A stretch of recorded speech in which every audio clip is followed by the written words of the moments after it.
இன்னொரு விஷயம் என்னென்னு கேட்டால், இந்த தேர்தல் அறிவித்ததுலேருந்து தேர்தல் வாக்குப்பதிவுக்கு ஒரு 2-3 நாளைக்கு முன்னாடியில் இருந்து இப்படி ஒரு இமேஜை பரப்புனாங்க. எப்படி ஒரு இமேஜ் பரப்புனாங்கன்னு கேட்டால்,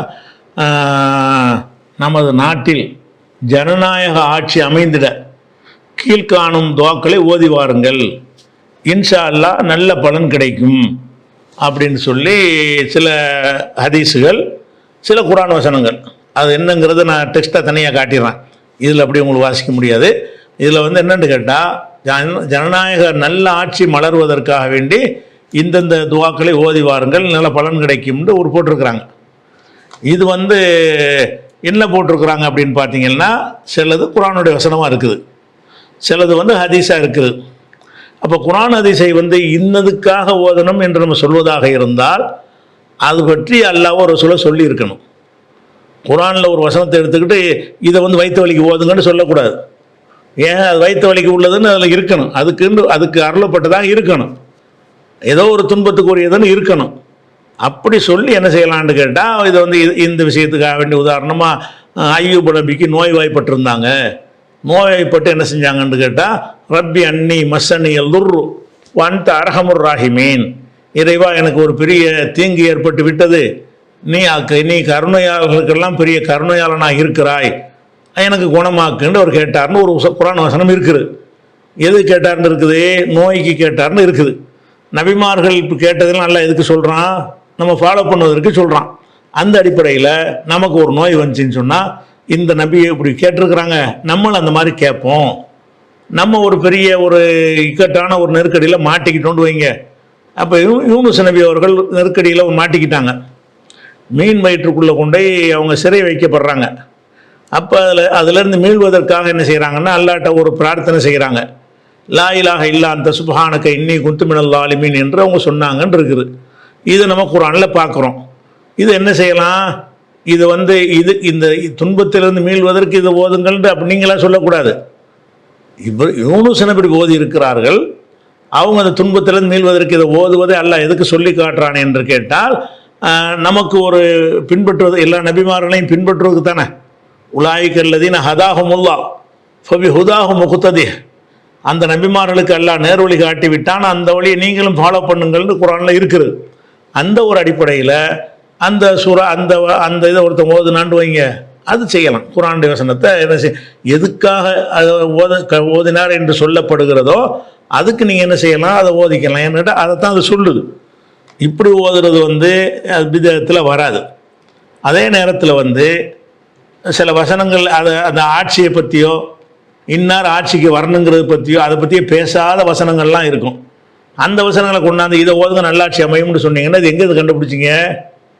உதாரணத்துக்கு எடுத்து அதில் போட்ட ஒவ்வொரு அரபி வாசகத்தையாக பார்ப்போம்.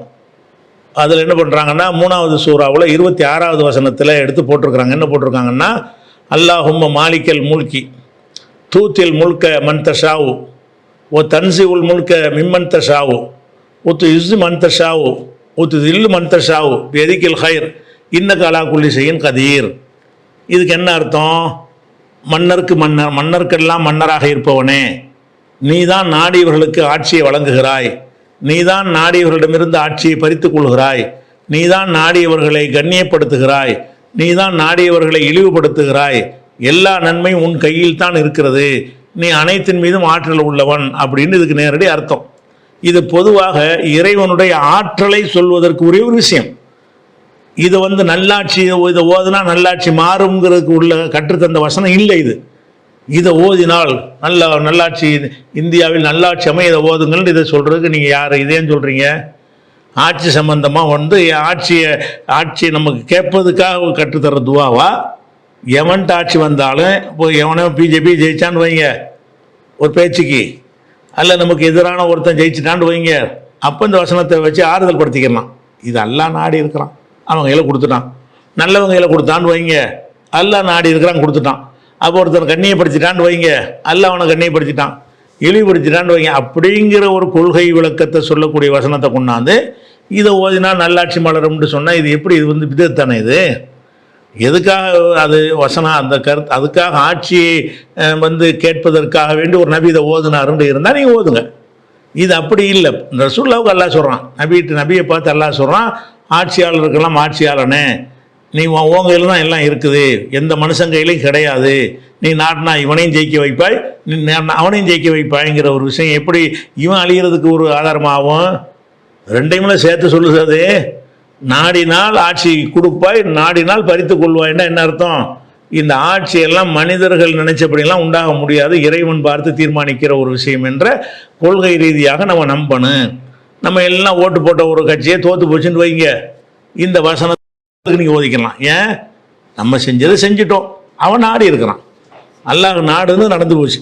இதை கொண்டாந்து போட்டு இது நல்லாட்சி அமைய ஓதுங்கள்னா இது இப்படி இது இதன் பிதத்து இப்படி தான் உண்டாகும். இது அதிக பிரசங்கித்தனமாக வரும். அதே மாதிரி இன்னொரு அந்த லிஸ்ட்டில் வரக்கூடிய இன்னொரு துவா என்ன போட்டிருக்காங்கன்னு கேட்டால், அந்த பிரசுரத்தில் 23வது சூறாவில் 109வது வசனத்தில் உள்ள ஒரு சொல்ல போட்டிருக்கிறாங்க. என்ன போட்டிருக்காங்கன்னா, ரப்பனா எங்கள் இறைவா, ஆமன்னா நாங்கள் நம்பினோம், ஃபகஃபிர்லனா எங்களை மன்னித்து விடு, வரஹம்னா எங்களுக்கு அருள் செஞ்சு விடு, வன்த கைரு ராஹிமீன் நீ அருள் செய்பவர்களுக்கு மேலானவன். இதுக்கு ஆட்சிக்கு என்ன சம்பந்தம் இருக்குது? இதில் என்ன இது ஆட்சி சம்பந்தமாக ஒரு நபி கேட்டாரா? இப்படி கேட்டால் ஆட்சி வரும் என்பது நேரடியாகவோ மறைமுகமாகவோ இந்த வசனம் பேசுகிறதா? இந்த வசனம் பேசுகிறது என்னது? தப்பு செய்கிறவங்க தங்களுடைய பாவத்துக்கு மன்னிப்பு கேட்குற ஒரு விஷயம். இது ஆட்சி மாற்றத்துக்கு உள்ளது கிடையாது. சும்மா இதாக போட்டுவிட்டு ஆட்சி மாற்றம் வரும்னா இது இப்படி ஆட்சி மாற்றத்துக்கு உள்ளதா? நீங்கள் எதில் இருந்தது விளங்குனீங்க?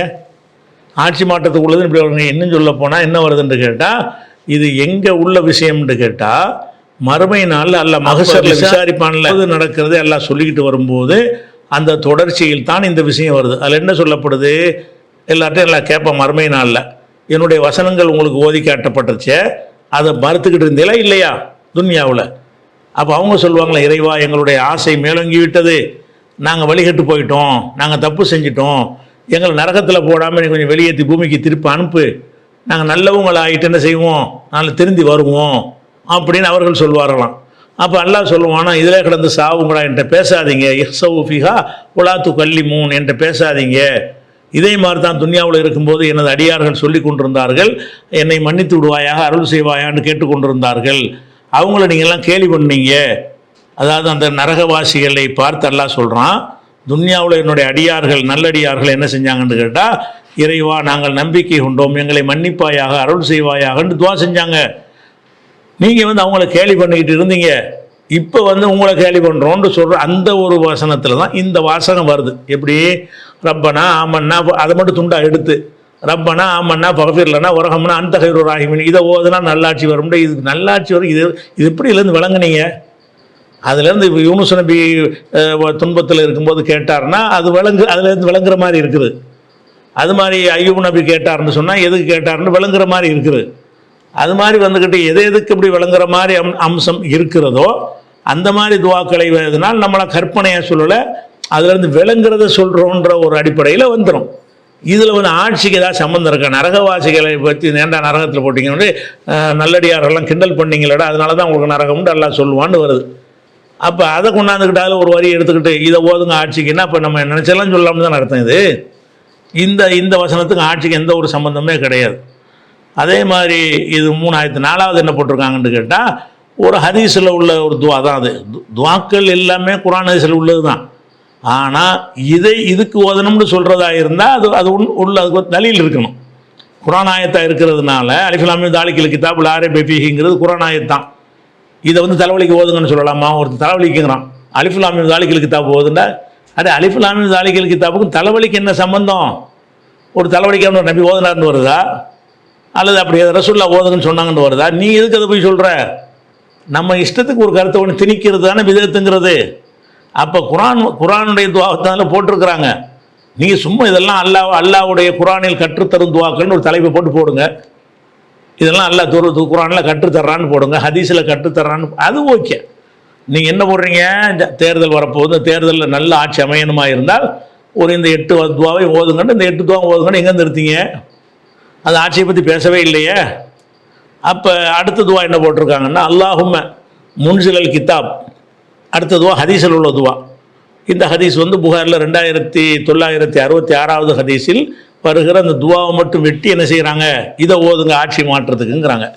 அந்த வசனம் அந்த துவா என்ன சொல்லு, அதனோட அர்த்தம் என்னன்னு கேட்டால், அல்லாஹும்ம முன்சிலல் கிதாப், வேதத்தை இறக்கியவனே, ஓ முஜ்ரிஸா, மேகத்தை நடத்துபவனே, ஓ ஹாசிமில் அஹ்ஸாப், படையினரை எல்லாம் தோற்கடிக்க செய்பவனே, இஹ்ஸிம்ஹும், இவங்களை தோற்கடிக்க செய்வாயாக, ஒன்சுர்னா அலைஹிம், அவர்களுக்கு எதிராக எங்களுக்கு உதவி செய்வாயாக அப்படிங்கிறது ஒரு துவா.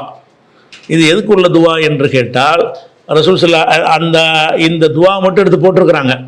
மொத்த ஹதீஸில் எதுக்காக இதை ஓதுனாங்கன்னு வருதுல்ல, அதில் வந்து இந்த ஆட்சி மாற்றத்துக்கு உள்ளதுக்காக வருது, அதுக்கு வரல. என்ன வருதுன்னு கேட்டால், ரசூல்லா உரை நிகழ்த்தினார்கள்.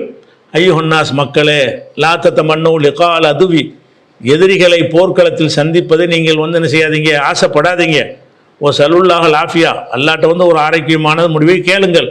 ஆனால் ஃபைதா லகீத்துமுஹும், அப்படி சந்திக்க வேண்டிய களத்தில் சந்திக்க வேண்டி வந்துவிட்டது என்று சொன்னால் ஃபஸ்பிரு, அதில் வருகிற துன்பங்களை எல்லாம் சகித்து கொள்ளுங்கள். வாழும் அறிந்து கொள்ளுங்கள், அன்னல் ஜன்னத்தை தகத்தில் நிலாலி சுயூஃப், வாள்களின் நிழல் கீழே தான் சொர்க்கம் இருக்கிறது. போர் செஞ்சிங்கன்னா அதில் சொர்க்கம் இருக்குது. அதுக்கப்புறம் இது சொல்கிறாங்க, அதுக்கு பிறகு தான் இறைவா, அந்த போருக்கு நாங்கள் வந்துட்டோம், இவங்களை தோக்கடிச்சு எங்களை ஜெயிக்கிடுப்பாயான்னு சொல்லும் பொழுது, இது அதாவது இஸ்லாமிய கொள்கையில் உள்ளவன், கொள்கையில் இல்லாதவன், ரெண்டு பேரும் சண்டை போடும் பொழுது இஸ்லாமியர்களுக்கு வெற்றி தரணும் என்பதற்கு உள்ள ஒரு துவா இது. இதில் சண்டை நமக்கு அவனுக்கு நடக்கவே இல்லை. சண்டை முஸ்லீம் அல்லாத ரெண்டு பேருக்கு நடக்கிறது. என்டிஏவாக இருந்தாலும் சரி, இந்தியாவாக இருந்தாலும் சரி, அவங்க ரெண்டு பேரும் யார், இவனாக இருந்தாலும் அவனாக இருந்தாலும் அவன், அதில் நமக்கு என்ன சம்பந்தம்? நம்ம குறைந்த தீமையிலிருந்து இவன் பரவாயில்லைன்ட்டு ஆதரிக்கிற நிலையில் இருக்கிறமே தவிர, இது என்னமோ நம்மெல்லாம் என்டிஏங்கிறது நம்ம முஸ்லீம்களுடைய குரூப் மாதிரியும், அவன் இந்தியாங்கிறது முஸ்லீம்களுடைய அணி மாதிரியும், என்டிஏ அப்படி சித்தரிச்சுக்கிட்டு என்ன செய்கிறாங்க, இந்த துவா இதுக்கு என்ன சம்பந்தம் இருக்குது? போர்க்களத்தில் முஸ்லீம்களுக்கு எல்லாம் வெற்றியை கொடுக்க சொல்லி கேட்க சொல்கிறான். இதில் முஸ்லீமுக்கு முஸ்லீம் அல்லாதனுக்குரிய சண்டையாக தேர்தல் நடக்குது. ரெண்டு முஸ்லீம் அல்லாதவர்களுக்கு மத்தியில் நடக்கிற ஒரு தேர்தல், அதில் குறைந்த தீமையை தேர்ந்தெடுக்கிற ஒரு வாய்ப்பு தரப்படுதுன்னா அதை பயன்படுத்திக்கிறோம் நம்முடைய நன்மைக்கு, உலகத்து நன்மைக்காக வேண்டி. அதுக்கு இந்த ஹதீஸை கொண்டாந்து அதுக்கு உதவ சொல்கிறீங்க, அது மாதிரி இருக்குது. அதே மாதிரி இன்னொரு 60வது சூறாவில் 5வது வசனத்தை அதில் போட்டிருக்கிறாங்க. அதில் உள்ள ஒரு சின்ன தூணுக்கு என்ன போட்டிருக்காங்க, ரப்பனா, எங்கள் இறைவா, லா தஜால்னா ஃபித்னத்தன் லில்லதீன கஃபரு, எங்களை காஃபிர்களுக்கு ஒரு சோதனையாக எங்களை ஆக்கிவிடாதே, வஃபிர்லனா, எங்களை மன்னிப்பாயாக, ரப்பனா இன்னக்க அந்தல் அசீசுல் ஹக்கீம், நீதான் மிகைத்தவன் ஞானமிக்கவன் அப்படிங்கிற ஒரு துவாவை எல்லாம் சொல்லி தருகிறான். அந்த துவாவை எடுத்து போட்டு என்ன செய்கிறாங்கன்னு கேட்டால், அவங்களுக்கு எங்களை சோதனை ஆக்கி விடாதே அப்படிங்கிறது வருது. இதில் வேண்டாம் என்ன செய்யுதுன்னு கேட்டால், அவங்க காஃபிருக்கு எங்களை ஒரு சோதனை கூட ஆக்கிறாதேன்னு கேட்குறது அது ஒரு துன்பம் தரக்கூடிய ஒரு ஆட்சியை தந்துடாதேங்கிற கருத்து அந்த வாசகத்திலிருந்து வருகிறது.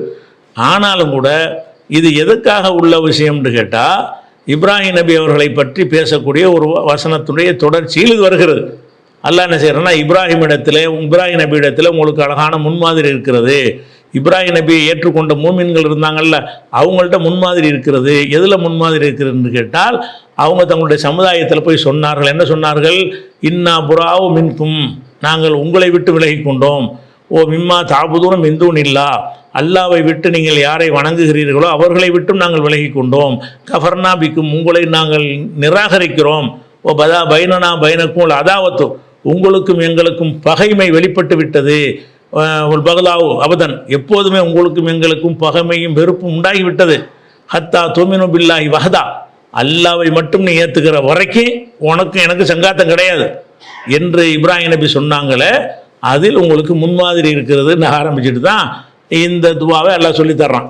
இதுலேருந்து ஒன்று கேட்டால், நீங்கள் இஸ்லாத்தில் சமரசம் பண்ணாதீங்க, இஸ்லாம் அல்லாத கொள்கையெல்லாம் இஸ்லாமிய கொள்கை மாதிரி நினச்சிடாதீங்க, நீ வேற நான் வேற தாண்டாண்ட போல்ட்டா சொல்லுங்கன்னு சொல்லிட்டு தான் இந்த மாதிரி அவங்களுக்கு சோதனை எறிவு ஆக்கிறாதுன்னு சொல்கிறான். இது ஆட்சி மாற்றத்தை பற்றி பேசுகிற ஒரு விஷயமே இல்லை.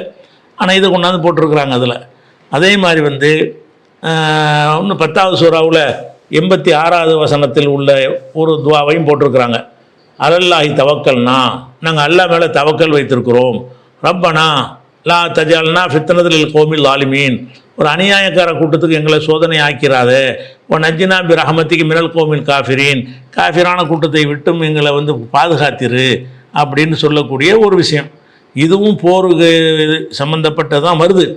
இருந்தாலும் இதில் என்ன செய்யுதுன்னு கேட்டால், இது மூசா நபி வந்து தன்னுடைய சமுதாயத்துக்கு சொல்கிறாங்க, என்னுடைய சமுதாயமே நீங்கள் அல்லாஹ் மேலே நம்பிக்கை வச்சுருந்தீங்கன்னு சொன்னால் நீங்கள் முஸ்லீம்களாக இருந்தால் அவன் மீது நம்பிக்கை வைங்க அப்படின்னு சொன்னோன்னா, அந்த மூசா நபியுடைய உம்மத்தெல்லாம் என்ன சொல்கிறாங்கன்னு கேட்டால், இறைவா நாங்கள் உன் மீது நம்பிக்கை வச்சுருக்குறோம், எங்களுக்கு கருணை செய்வாயாக, இந்த காஃபிர்களுடைய துன்பத்திலிருந்து எங்களை காப்பாற்றுவாயாகன்னு மூசா நபி சமுதாயம் கேட்டாங்கன்னு வருது.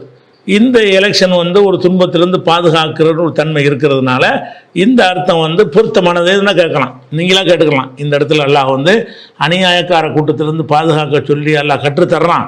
மூசா நபி உம்மத்து கேட்டிருக்கிறாங்க, நம்மளும் ஒரு அநியாயக்கார கூட்டத்துக்காரன் தான் ஆட்சிக்கு வர துடிக்கிறான், அவன்கிட்ட நம்மளை பாதுகாப்பு தேடுவதற்கு உள்ள அர்த்தம் தருதுன்னு இதை வந்து விளக்கி, இதுக்கு சும்மா காரணத்தோடு சொல்லி இது மூசா நபி வந்து அவங்களுடைய உம்மத்துகள் ஓதியதாக எல்லாம் எடுத்து காட்டுறான்னு சொன்னால் இது ஒன்று கொஞ்சம் இது ஒன்று தான் அதுக்கு பொருத்தமாக இருக்குது, துன்பத்திலிருந்து பாதுகாப்பு தேடுற மாதிரி இருக்குது. அதே மாதிரி வந்து குகைவாசிகள் போய் ஒரு இதில் மாட்டிக்கிடுவாங்க இல்லையா, அந்த கொடுமையிலேருந்து தப்பிச்சு ஒரு குகைக்கு வந்துடுவாங்க. அப்போ அந்த குகையில் இருந்துட்டு அவங்க துவா செய்வாங்க, ரப்பனா ஆத்தினா மில்லதுனுக்கு ரஹமா, உன் புறத்திலிருந்து எங்களுக்கு அருளை வழங்குவாயாக, ஓ ஹையல நாமின் நம்பரினா ரசதா, எங்களுடைய காரியங்களில் நேர்வழி எங்களுக்கு சித்தப்படுத்துவாயாகன்னு அவங்க துவா செஞ்சாங்கன்னு எல்லாம் காட்டுறான். இதில் என்னென்னு கேட்டால், இறைவா உன்னுடைய ரஹமத்தை கொடுத்துரு, எங்களை துன்பத்திலேருந்து காப்பாற்று. இப்போ ஒரு துன்பமான நிலையில் நம்ம இருக்கிறோமா, அந்த குகைவாசிகளுடைய நிலையில் நம்ம இருக்கிறோம் என்று சொன்னால் இது ஒரு பாதுகாப்புக்காக சேர்ந்தால் அர்த்தம் சரியாக இருக்குது. ஆனால் இது என்ன செய்யணும், இந்த மாதிரி குகைவாசிகள் ஓதினார், நீங்கள் உங்கள் இஷ்டத்துக்கு இதை ஓதுங்க தேர்தல்னு வரக்கூடாது, தேர்தலை தான் சொல்லுதுன்னு ஒருத்தன் விளங்கிடுவான். அது தேர்தலுக்கு சொன்னது கிடையாது. நீ எப்படி விலைக்கு போடணும், இந்த வசனத்தில் வந்து குகைவாசிகள் என்று சொல்லக்கூடியவர்கள் அன்றைக்கு நன்மக்களாக இருந்தார்கள், அவருடைய சமுதாயமெல்லாம் ஒரு எதிரிகளாக இருந்தார்கள், அவங்களுக்கு பயந்து கொண்டு ஒரு குகையில் ஒதுங்கினார்கள். ஒதுங்கும் போது அல்லாவிடத்தில் இந்த மாதிரி பாதுகாப்பு தேடினார்கள். நம்மளுக்கும் அது மாதிரி ஒரு துன்ப நிலையில் நமக்கு வரும் பொழுது அந்த மாதிரி பாதுகாப்பு தேட விரும்பினால் இந்த துவாயை ஓதிக்கொள்ளலாம்னு இப்படி சொல்லி அதை சொல்லணுமே தவிர, இது வந்து தேர்தலுக்கு ஓதுங்கன்னு சொன்னீங்கன்னா இப்போ தேர்தலுக்கு இறங்கின மாதிரி வந்துடும். அந்த ஒரு விஷயம் இருக்குது. அதே மாதிரி வந்து 44:75 என்ன வருதுன்னு கேட்டால், ஒஜால்ல நாம் இல்லதுன்க வழியா, இறைவா உன் புறத்திலிருந்து எங்களுக்கு ஒரு பொறுப்பாளரை ஏற்படுத்து, ஒஜால்ல நாம் இல்லதுன்க நசீரா, உன்னிடமிருந்து ஒரு உதவியாளனை ஏற்படுத்துன்னு ஒரு வாசகத்தை போட்டு இதையும் ஓதுங்க தேர்தலுக்குங்கிறாங்க. இது தேர்தலுக்கு உள்ளதே கிடையாது. இது வந்து நாட்டை விட்டு வேறு நாட்டுக்கு ஓடுறதுக்கு உள்ள துவா. இது எதுக்குள்ள துவா, 4வது சூறாவில் 75 வசனத்தில் வந்து மாலக்கும் லா துகாத்திலுன ஃபீ சபீலில்லா, மதீனாவில் உள்ள முஸ்லீம்களை பார்த்து அல்லாஹ் சொல்லுகிறான், மக்காவில் உள்ளவங்க துன்பப்படுத்திக்கிட்டு இருக்கிறாங்க, அவங்களுக்காக நீங்கள் போராடாமல் ஏன் உட்காந்துட்டு இருக்கிறேன்னு கேட்குறான். மாலக்கும் லா துகாத்திலுன ஃபீ சபீலில்லா, அல்லாவின் பாதையில் ஏன் போராடாமல் இருக்கிறீர்கள், ஒல் முஸ்தலாஃபீன மினர் ரிஜாலி ஒல் நிசாய் ஒல் வில்தான் இல்லதீன யகூலுன ரப்பனா அஹ்ரிஜ்னா மின் ஹாதிஹில் கரியத்தில் லாலிம் அஹ்லுஹா, இந்த அநியாயக்கார ஊரை விட்டு அல்லாஹ் எங்களை வெளியேற்றிருன்னு கேட்டுக்கொண்டிருக்கிறார்களே, அந்த சிறுவர்களுக்காக பலவீனர்களுக்காக அந்த பெண்களுக்காக ஏன் வந்து நீங்கள் போராடாமல் இருக்கிறீர்கள். மேலும் அவர்கள் கேட்கிறார்கள், எங்களுக்கு உதவியாளனை ஏற்படுத்தி என்று கேட்கிறார்கள் அப்படின்னு வருது. அப்போ அந்த மக்காவில் உள்ள மதீனாவில் உள்ள மக்காவில் உள்ள முஸ்லீம்கள் என்ன கேட்டாங்கன்னா, யாரெல்லாம் இங்கேருந்து தப்பிச்சு எங்கிட்டாவது ஓடுவதற்கு நீ உதவி செய்யன்னு கேட்டாங்க. நம்ம அப்படி அதுக்காக கேட்குறோம், ஓட்டு போடுறது இங்கே இருப்பதற்கு ஓட்டு போடுறோம். அவங்க கேட்ட துவா வந்து இங்கேருந்து எங்கிட்ட நல்ல இடத்துக்கு கூட்டிகிட்டு போயிருங்கிறதுக்கு ஓட்டு கேட்டது, அது அந்த விஷயத்தை சொல்லக்கூடியதாக இருக்கிறது. இதை கொண்டாந்து அடுத்து நல்லாட்சி அமைவதற்குன்னு போட்டோம்னு சொன்னால் குர்ஆனுடைய வசனம் தான். குர்ஆனுடைய வசனத்தை வந்து நம்ம இஷ்டத்துக்கு வளைக்கக்கூடாது இல்லையா. அதே மாதிரி 3வது சூரா 173வது வசனத்தில் ஹஸ்புன் அல்லாஹு நிஅமல் வக்கீல், அல்லாஹ் எங்களுக்கு போதுமானவன், அவனே சிறந்த பொறுப்பாளன் அப்படின்ற ஒரு வசனம் இருக்குது. இது நல்லடியார்கள் சொன்னதாக இருக்குது. இது வந்து பொதுவாக அது அதாவது எப்படி வருதுன்னு கேட்டால், மக்கள்லாம் உங்களுக்கு எதிராக திரண்டு விட்டார்கள், நீங்கள் பயந்து ஒழுங்காக இருந்துக்கிறோங்கன்னு சில எச்சரிக்கை பண்ணும் பொழுது அப்போ என்ன செஞ்சாங்க, நல்லடியார்கள்லாம் போங்கடா, மக்கள்லாம் திரண்டா எங்களுக்கு என்னடா, எங்களுக்கு அல்லாஹ் போதுமானவன் என்றவர்கள் சொன்னார்கள். இது நல்ல வார்த்தை. அதுக்கு அந்த மாதிரி துன்பத்துக்கு இதை சொல்லலாம்னு இருக்குது. அப்போ இது வரைக்கும் நம்ம ஒரு நமக்கு துன்பத்துக்கு நமக்கு எல்லாம் ஒன்றா சேர்றாங்க நம்மளை அழிக்கிறதுக்காக வேண்டி, இந்த நேரத்தில் எந்த ஒரு சக்தியும் நம்மளை காப்பாற்ற இயலாது, அல்ல தான் நமக்கு போதுமானவன் அப்படின்னு சொல்வதுக்கு இதை சொல்ல ஒரு மீனிங் இருக்குது. ஆனால் இதை சொல்லி விளக்கிட்டு என்ன செய்யணும் சொல்லணும். அப்போ இதான் அவங்க போட்ட அந்த பிரசுரத்தில் உள்ளது. இப்படி ஒரு விஷயத்தை சொல்லி தேர்தலுக்கு இதை ஓதுங்க, அது வந்து சட்டசபை தேர்தலுக்கு அதை ஓதுங்க, பஞ்சாயத்து கூட்டத்தில் இதை ஓதுங்க, இப்படி எல்லாம் சொல்வது வந்து என்ன இல்லை, பிதஅத்துகள் இப்படி தான் உண்டாகும். இதுக்கு தான் இந்த துவான்னு சொல்லி நிர்ணயிக்கிறதா இருந்தால் அதை நீங்கள் நிர்ணயிச்சல்னா பிதஅத்தாக போயிடும். அல்லாஹ் ஒரு ரசூல் அதில் சொல்லி தந்துருந்தாங்கன்னா அதை விலைக்கு அதன்படி செஞ்சீங்கன்னு சொன்னால் தான் பிதஅத்தில் வராது. அது ஒரு தகவலுக்காக இந்த தேர்தலுக்காக அதை சொல்லிக்கிறோம். அடுத்ததாக வந்து